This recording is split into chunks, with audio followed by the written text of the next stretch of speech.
Hi, my name is Amy Unruh.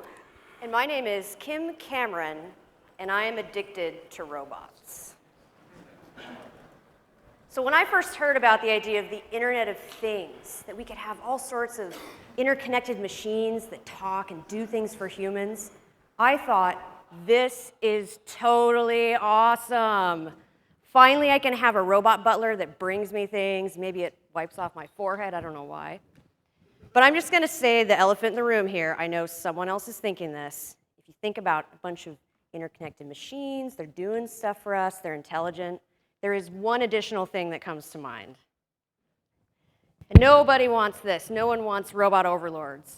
But why are we even talking about robots? You're here to hear about the Data Sensing Lab, a project that we did here at Moscone. We wanted to build an Internet of Things app that helped us see more about what's going on than what you normally could see.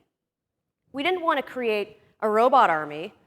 We wanted to create an army of sensor motes that we could put up around the conference and get all sorts of data in, show it to you in really cool ways.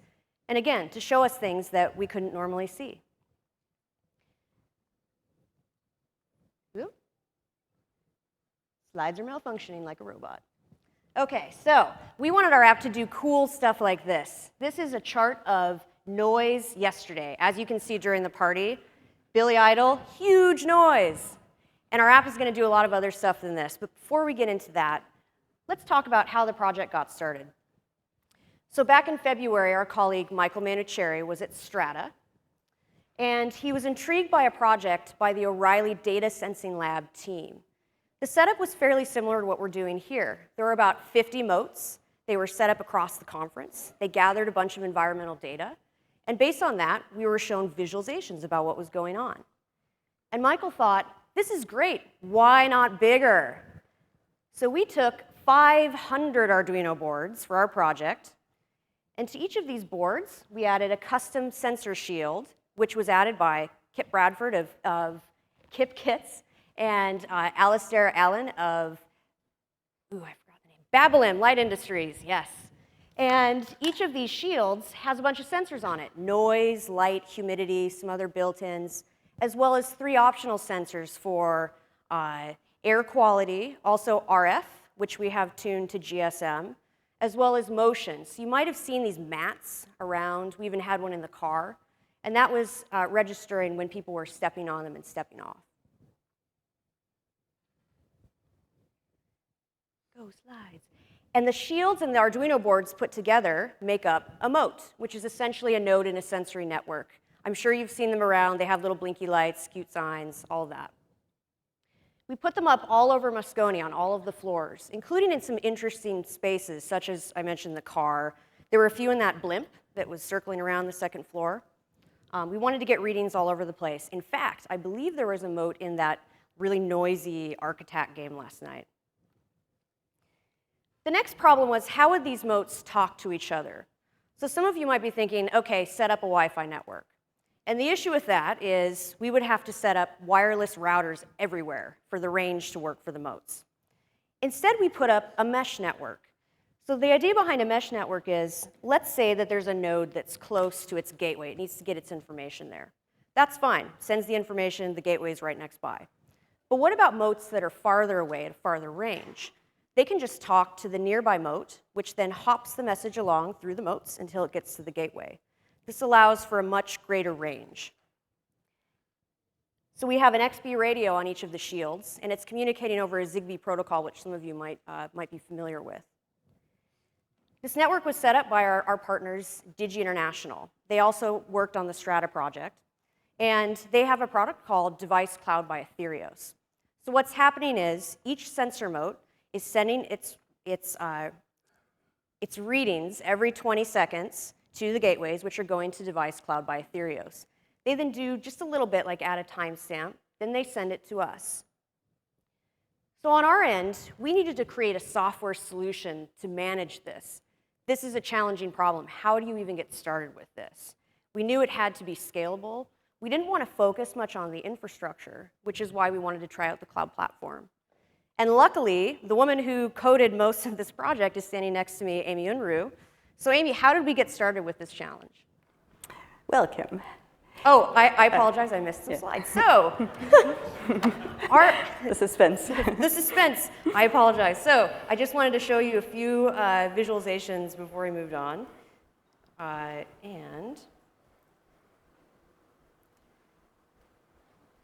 Ooh, I don't know what's happening here. Now I've lost my...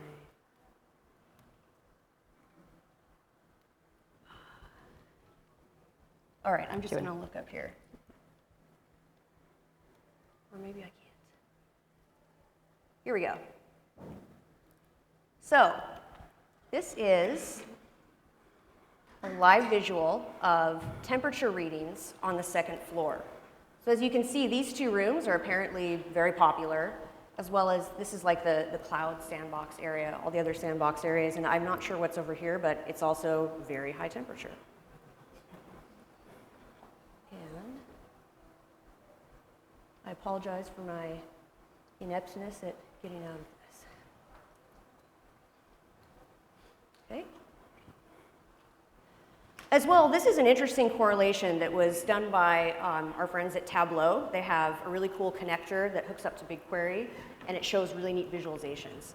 So this is a chart of air quality versus steps on that motion pad. So as you can see with the green above and below, the number of steps seems to indicate drop in air quality, which means there's a bunch of us smelly nerds walking around, and that's ruining the air quality. So now we will get to Amy and Unruh. I apologize for the delay, to talk about the software solution. Yeah, so the first thing that we needed to think about was how to get this barrage of data into the system. So the sensors are feeding us data at a really high rate. We need to suck it into our system. We don't want our app to fall over. We don't want it to lose data. And we need to get it to someplace where it's persisted, where it's safe. And so this whole framework that we're building to ingest the data, we've been calling the pipeline. And as Kim said, we use the cloud platform for this. And in fact, we used multiple pieces of the cloud platform. Did any of you get a chance to see the great All of the Ships of the World talk earlier today? Yeah, that was fantastic. And they also had what I would consider a platform. Ours is a little different. They're serving slightly different needs, but this is, they're somewhat similar patterns. Foundations for sucking a lot of data into a system really quickly so you can start to do interesting things with it. So let's look at how we did this. The first step, just ingesting the data, bringing it safely in. We're using App Engine for this. App Engine is part of the cloud platform. It's designed for simplicity and for letting you deploy web apps at Google scale. And we are using, in particular, 3 features of App Engine to do this. First of all, it's scalability. App Engine auto scales for you. So as more and more sensor motes come online, our app is going to scale up to handle that. We don't need to pay attention to that or do anything, and we don't need to do any provisioning. And in fact, we watched this happen over the past day or 2. It worked really well. The second thing that we're doing is as we ingest the data, we're processing in the background using task queues, App Engine task queues. This might be one of my favorite App Engine features. Essentially, task queues let you run processes asynchronously to the request-response cycle of the app. And so this data comes flooding in. We're bundling it off to an army of task queue tasks to actually do the processing. And that lets our app stay really responsive and really high throughput. And then finally, we're using the App Engine Cloud Datastore to store this data as it comes into the system. And this, the Cloud Datastore is managed, really robust, highly scalable, distributed, NoSQL data store. It's perfect for this. We can throw a large amount of data at it really quickly. It doesn't even blink, and it can get really large, and we can still get data out very quickly. So we're using the data store for our initial data ingestion. So what happens next, Kim? So I'm glad you asked, Amy. We next need to get our data into BigQuery. Well, so actually, we just got our data into the Datastore. So why do we need to do that? I am glad you asked. So BigQuery lets you query huge data sets in a matter of seconds. And it also supports something that we're going to be using in our visualizations, and that's aggregate queries. BigQuery is also good at things like regular expressions and other complex queries. So we know we want to get the data into BigQuery so we can use it for these visualizations. So to do this, we have two things to consider. First, we need to do some stuff with our data before we move it in. Specifically, we transform the data to put it into a schema that BigQuery expects. Second, we're going to join some data in with our sensor data. So we have mote data that we're also storing in Datastore. It has information about the motes, like its location, its name, other information. So we join all that together in App Engine first, and now we have the data that we want to move into BigQuery. So where are we going to put it? We're going to move it into cloud storage. This is the recommended way that we suggest you move your data into BigQuery. You could have also sent a post request and attached the data. The advantage of staging it on Google Cloud Storage first is that, for one, it's quick. For two, you have a copy of your data there now. Let's say you wanted to share the data set. You have it on cloud storage ready to go, ready to link people to. So we need to move our data to cloud storage, but there's something else that we need to consider, and that's how frequently do we move the data to BigQuery? Because there's quotas on the amount of loads you can do per day, we don't want to just shove data at it every single time we get a reading. So we want to be careful and batch up the data and move it when it's appropriate. So how we're accomplishing that is we're using another kind of App Engine task queue, tasks on the task queue, which run not as frequently. They check the data store. They see, is there enough unprocessed data here to warrant doing a load? And if so, it's going to move the data into cloud storage. All right, so now the data is in cloud storage. We're ready to go. Someone has to push the button to actually move the data from cloud storage into BigQuery. Amy, who is that going to be? It's not me.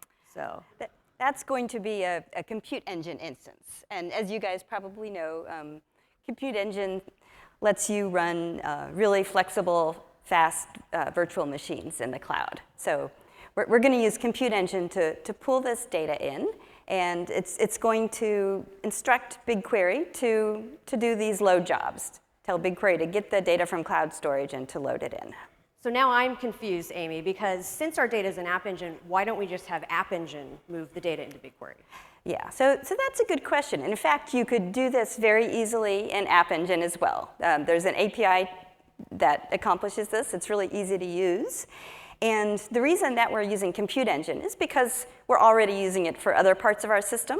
We already have instances launched, and this is a really long-running, kind of boring batch script that's running. So it's really appropriate just to run it on Compute Engine and forget about it. OK, so that's great. So how does Compute know when it should move the data from cloud storage to BigQuery?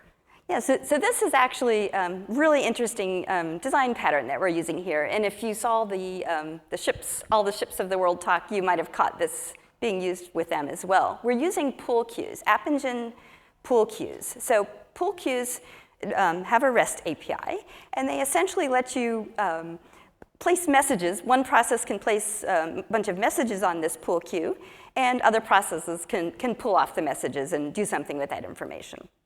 So as App Engine batches all of its data into cloud storage files, it's creating messages on this pool queue that say, give information about the files that it's created. And then Compute Engine, this long-running script, is going to pull many hundreds of those messages off in batch. So we're sort of magnifying our batch processing here, and really quickly construct a load job that goes off and tells BigQuery to load all these files. So it's really efficient. OK, so what we've described here is this pipeline, the foundation of our system. It's how we're ingesting lots of data at a high rate and how we're storing it, putting it where we want it to be in two different persistent stores. And this was actually pretty straightforward to build. It certainly wasn't trivial. But it was pretty straightforward, and we built it, just a few of us developers, in a short period of time. And this was actually pretty cool, because this can be a hard problem, especially at scale. And the reason it was so straightforward is because all of the pieces of the cloud platform that we were using are so robust and scalable in their own right and talk so easily to each other. So that was a really cool result. So now we have this foundation, this pipeline, and we can start to do all sorts of really fun things with the data that we're collecting. So now we can get to those cool visualizations we were looking at earlier today, and we have a few to show you. So first off, we're doing visualizations based on both of our data stores. We're using both Datastore and we're using BigQuery. And again, it depends on what type of visualizations we want to do. So in this example, this is going to be another live demo.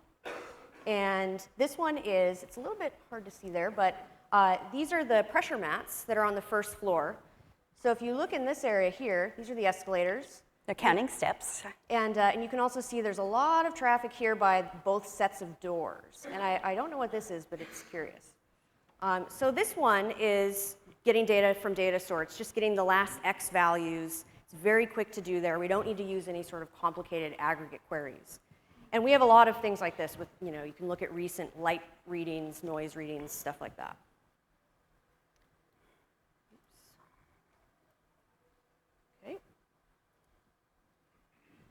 So now here's the visualization that uses BigQuery. This is the 40 noisiest minutes at Google I/O thus far. This is from yesterday, and so you'll notice there's a spike. It's around the same time as the party, so this is pretty similar to the other visualization. It's really noisy going on there. And this one is using an aggregate query. So this is the BigQuery query we're running to get this, this result. As you can see, we're using the average function, which is an aggregate. And it's just checking the most recent 40 loudest rooms based on average. So let's run that query live. And you can see the results. So as a note, we have made the BigQuery dataset public. Any of you can have access to it now. We have a resources slide at the end that has a link to the data sensing lab. You can also check out the kiosks for the link. And it gives you instructions on where to get the data set and how to find it. So, which is incidentally still growing yes, as we speak. Yes. Yes. So we are going to do, I apologize, it's not showing up on my laptop, so I am doing it this way. Is this the one? You can go to query history as well. Sorry? Query history, either way.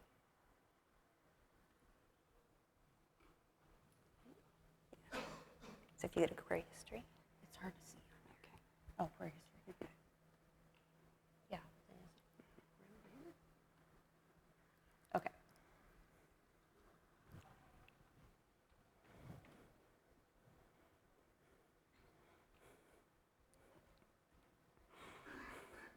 This is the pregnant pause moment. There we go. Hooray. Yeah, we thought we were going to have to sing show tunes. But, All right, so this is the results of BigQuery. You can see the rooms and other information about it. And just for fun, let's also look at one for temperature. All right.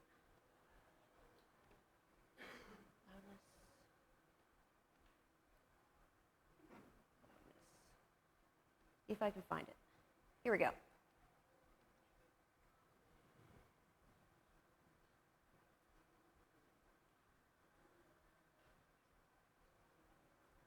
So Android East, hottest room, room 12, not sure what that is, Keynote West. Pixel, I guess that's when you're all picking up your free pixels. So interesting information. And so for these, we really needed to use BigQuery due to the aggregates. Now, in addition to these visualizations, we wanted to be able to do things like maybe find correlations between data or at least facilitate that for the future. This is a really hard problem, and we had to figure out how to set this up. So Amy, how did we get started with this? So one thing that we're doing, again, basically we want to start surfacing interesting patterns and mining all this data in addition to the visualizations we're doing. So one thing we're doing is we're actually monitoring for particular things that we know we want to look for. And one simple example of this is we want to watch for motes as they go on and offline. So we expected there would be a lot of reasons that they would do this. People unplugging them to use their cell phones, kicking them. Those motes are pretty cute, and we thought those motes, some of them might just take a bit of a walk. And so we're running background tasks to detect when they go on and offline, and we're mapping that. And see if I can bring up a live version. Sort of disturbingly, there's a, oops.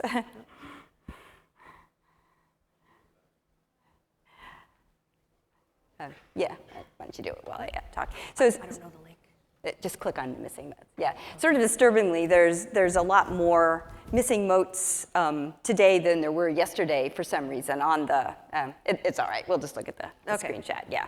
This should be showing up on your kiosks as well, or scattered around Moscone. There were a lot more when I checked it an hour or so ago than there were yesterday. So we've set up, there's all sorts of monitoring tasks that we want to do like this. We've set up, again with the task queues, the App Engine task queues, we've set up a framework to do this, where we can define the kinds of things we want to monitor and how frequently we want to look for them. And we just set them loose, again, running in the background. And App Engine will scale these up for us. So we can look for a whole lot of things really scalable as this flood of data comes in. So that's one thing we're doing. But more broadly, we need to start mining this data, looking for interesting patterns. And as any data scientists in the audience will know, there's just a whole arsenal out there of libraries and packages that help you do this kind of thing. For example, SciPy, R, all sorts of things. So we've got all this data. Now we can start feeding it to some of these great analysis packages. And I assume we're going to be doing this on App Engine. Well, I'm sorry to break it to you, Kim, but many of these packages actually don't run on App Engine. The reason relates to how App Engine packages or sandboxes some of its services. However, all of these packages run really well on Compute Engine. And so that's where we're going to do it. And there's something that was just announced yesterday that many of you might have caught that makes this, just really facilitates this and is really pretty exciting. And that is the announcement of the Google Cloud Datastore. This is essentially an API that processes outside App Engine can use to access App Engine's data store. And so this means that as we're running all this analysis on Compute Engine or on other processes, we can tap directly into App Engine app data stores and grab the data directly. We don't have to do any shuttling around. We can post the results back into App Engine's data store. And in fact, we don't necessarily even really need to use App Engine at all, although of course we're using it for this system. So this is really cool. This makes this kind of analysis really easy to do. And just as a quick example, let me show you a little script I wrote to grab some. This is Python, and I don't expect you to look at it in gory detail. But what this script does is it's running on Compute Engine. It's grabbing some of our sensor data that we've been storing directly from our app's data store. It's doing some transformations on it. It's going to create some CSV files. So if you look at this code, I won't spend too much time on it, but anyone who's done a little bit of App Engine programming will kind of recognize the structure of it. It's the same structure in terms of talking to the data store. We're formulating a query, we're adding some filters, we're specifying the order that we want the results back, and then we're submitting the query. It's really fast, it works really well. And so then we, in this particular case with this script, we generate a CSV file, and this is just a snippet of it to show you the structure in this particular case. And once we have something like this, for example, we can run analysis on it using R. So this is just one little example to sort of give you the flavor of it. In this case, we're looking for correlations between streams of different sensors on the same mote. So one particular mote, and we're saying, are we finding correlations between sensor stream A and sensor stream B? And so, for example, in this case, this mote had both humidity and temperature sensors, and we're finding that there's a strong negative correlation, apparently. I saw this on more than one mote between humidity and temperature. So this kind of thing. So this, to reiterate, this is really exciting. The fact that we can run these analysis jobs directly from Compute Engine, tapping into the Google Cloud Datastore, just really opens up a whole new world of analysis. And we have lots more that we're going to do with this. So Amy, it sounds like our app's going really well so far. How about performance? We had to have done some stuff to make the app perform much better. What did we do? Actually, our app was perfect. We didn't have to do any performance. Yeah, you guys know that can't possibly be the case. Yeah, so in fact, we had to do a lot of performance optimizations. So one thing that I won't really go into here, but was really crucial for us, was caching. So we put in a really strong caching layer, and for that we used App Engine's memcache service, and it worked great. So that's why our app is running as smoothly as it is. But one thing I wanted to particularly call out as being kind of an interesting performance way of improving performance is something new. It's an App Engine feature called App Engine Servers. And it's in limited preview, which means that you have to sign up to use it. So if you're interested, in the resource slide at the end, we've put a sign-up link. So with App Engine Servers, you define logical instance configurations, essentially server groups, multiple server groups for your App Engine app. And then you can define how your incoming requests are routed to one particular server group or another. So you're essentially partitioning your app. Different classes of requests can get handled by different server groups. And App Engine is going to consider the scheduling and scaling of each server group separately. So if you, as many apps do, have incoming requests with lots of variability, some really high latency requests, some low latency requests, maybe a lot of number crunching, if you can partition the handling of those requests, App Engine can manage the app really efficiently. And so in our particular case, we sort of had 3 different classes of activities that we're doing in our app. So one is the data ingestion, which needs to be really rapid and very quick. Then we're doing a lot of data processing of various types, all sort of slower compared to the data ingestion. And then we're handling the visualization, all of the client requests to see the neat stuff that we're building. And so we really saw improvements in our app by dividing these different activities into different server groups. So, like with any software development process, we did run into some challenges along the way. And I'm going to tell you just about a few of them right now. So, first of all, entering the Mote data. We needed the Mote data entered so we could join it with our sensor data. And then we can move it into BigQuery, do all the stuff we've talked about already. So that was a manual process. And one challenge is we had to build an admin panel to help the hardware guys move all the Mote data in manually. And of course, humans are not robots, so they make mistakes. And so occasionally we had to deal with issues like there would be a mislabeled Mote, and so then we'd suddenly get a reading from some strange Mote we didn't recognize. And we had to have a way to really look for those issues and fix them. I'd say the biggest challenge we had was prioritization. We started this app only about a month ago, and with very limited developer resources. So we had to choose carefully the things we wanted to do to build this foundation. We had to focus on the pipeline and the visualizations primarily. And really, the takeaway from this is we've just gotten started on this. We hope that you'll follow the blog. We want to put installations of this up in the future. And we also plan on open sourcing this code at some point after I/O, so you guys can look at it and work on it too, as well as having access to the data set in BigQuery. And so I guess what I'd end with is, use these patterns, use these practices, go out and build your own Internet of Things apps that help change the world and how you see it.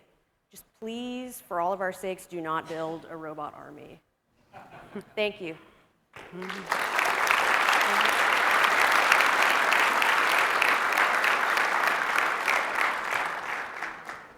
So, oh, oops, slides went away. So we have time for about 10 minutes of questions, and we have mics in both of the aisles for anyone who'd like to come up and ask. And I apologize, I'm not able to remake the slides big, so.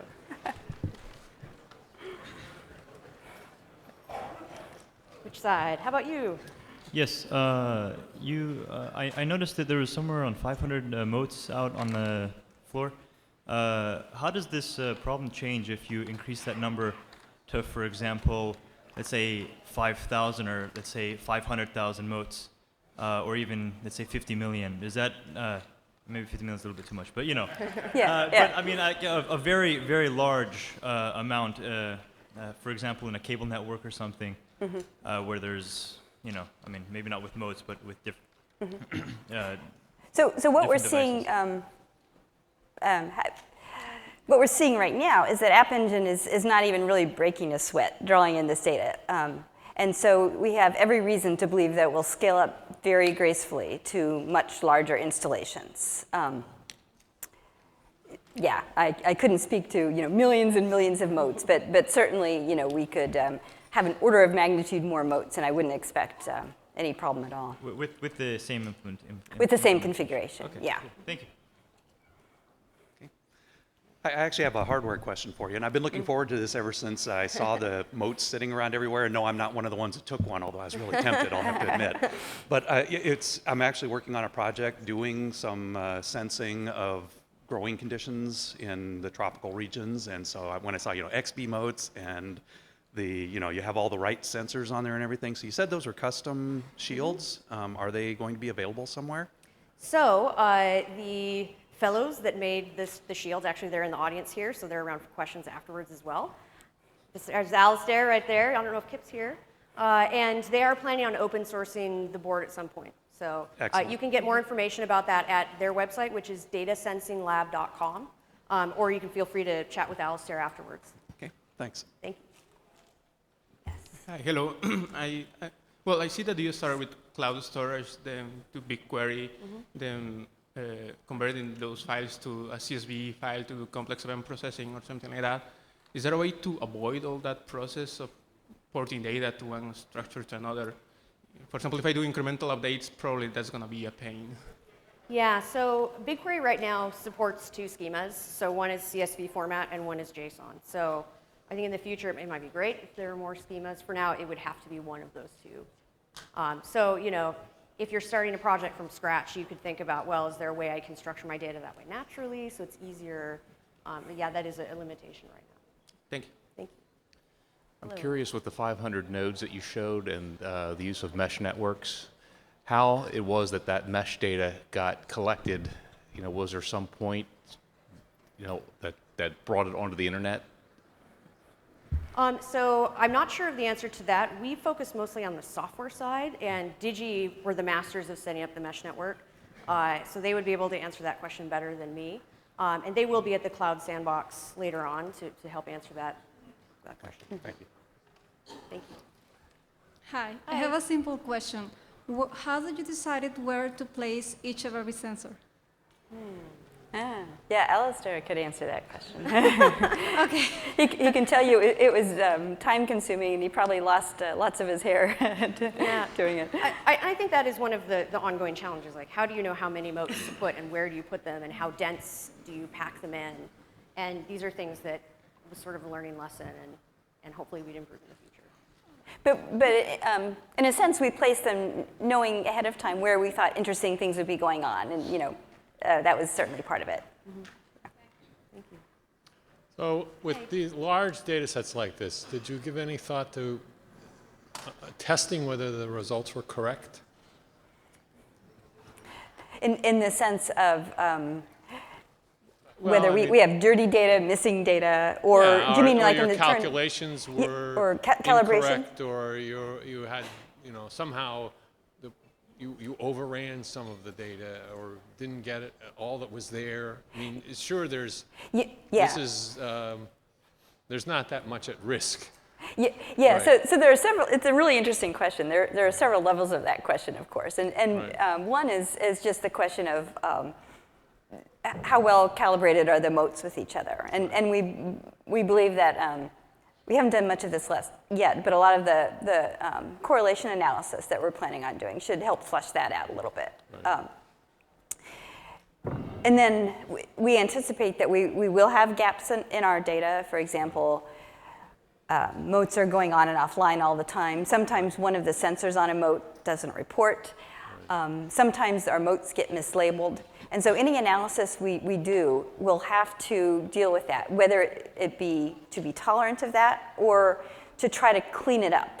But you're assuming that once the data's in the moat, everything else is going to be correct. You mean once we've collected the Yeah. data? Right. No, we anticipate doing all sorts of analysis that requires a data cleaning stage of some sort. It really is sort of dirty data in a sense. There's lots of gaps, there's lots of things that were a bit mislabeled, and because we have so much of it, we ought to be able to pick that out. Right. Okay. All right. Thank you. Thank you.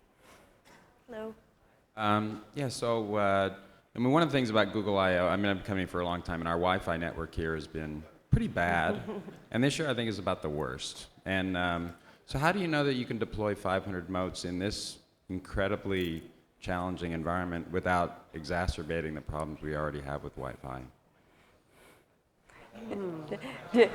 Yes, let's get Alistair up here. Yes.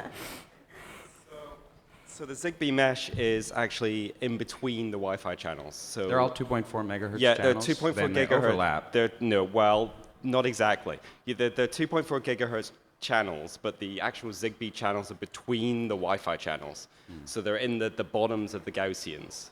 On top of that, we actually filtered out some of the Zigbee channels that were overlapping with the Wi-Fi channels. So we optimized it to preferentially not interfere with the Wi-Fi. So are you measuring, like, so the Wi-Fi is So really bad this year. Are you measuring something that would well, help actually, I us think that the Wi-Fi is really get better? good for the conference of this size. I've seen much worse. Okay. But we are actually looking for packet loss and other sort of packet collision type stuff, and we're going to look at that data and analyze it afterwards and see what's happening, basically. But I would lay large amounts of money that anything to do with the Wi-Fi is not our network. Okay. I hand on heart, I swear. Okay. All right. Thanks. Hi, I know that is a totally different project, but I would like to know if you have any comments about HP Sense. They have a similar project about collecting data. as big as I'm yours. personally not familiar with the project. Amy, are you? I'm sorry, what was the name? HP Sense. I mean, the Hewlett-Packard, they have the Yeah, Sense. I'm only familiar with it at a very high level, so I probably can't comment. Okay, Yeah, it certainly has similar high-level goals. Yeah. Doesn't it? Yeah, But yeah. thank Although one thing I would add is, because we're cloud platform DevRel, we particularly, wanted to build this system on top of the Google Cloud Platform. So that was part of our motivation for doing how we did. Cool. Yeah. Thank you. Oh, BigQuery data be available as part of samples of the BigQuery, like other sample tables? Yeah. So we're making the BigQuery data set public. It is already public.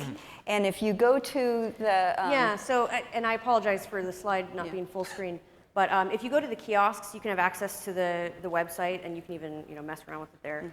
And there's instructions on the homepage of that tell you where the data set is, what it's called, how to, there's a screenshot. It's very easy to find. You can access it now. Great, thank you. At a later point, we'll open source the code that we did. That probably is a couple of months down the road. How did you place all the motes on this indoor map kind of thing? Like, how did you position any locations? Are So, those real-time updating if the position changes, or? Yeah, so the question was regarding how do we place the motes on the map. And correct me if I'm That's a wrong, good question. Alistair, but I believe that they had to do this manually. So when they'd place a mote, they would actually. Well, not entirely manual. We Okay. actually wrote a user interface to facilitate that for them a little bit. So in fact, we used the Maps API, and they could drag motes around, and that helped quite a bit. But there still was some hand typing in of long strings of names and things like that. Okay. Yeah. All right, we have time for one more question. Yes. Thank you. When you are loading data up to BigQuery, are you able to append to the existing data sets? Do you have to replace them? I'm not sure what we're doing in this specific case. For, You can append big, data. yeah, we are appending. It's Okay. just one big table, and by BigQuery standards, so this is many, many megs. By BigQuery standards, it is really not breaking a sweat at all, right? This could be many, many gigabytes, and it would still be happy. So for the entire course of this conference, it's all just going into one big table. Yeah. Thank you, everyone.